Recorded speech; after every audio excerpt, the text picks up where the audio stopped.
Sometimes.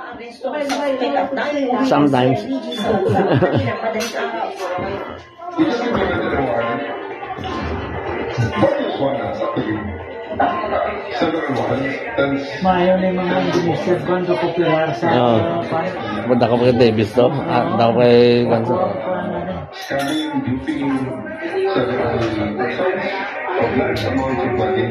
Since last year pa ito ng mga warrants at naabutan natin siya sa Indonesia na. With the help of the Indonesian police, we were able to arrest him and have him extradited. Modus operandi umano ng grupo ni Pantondiana na manghikayat ng mga nais mag-invest at mag-junket sa casino na mayroong malaking tubo ng pera.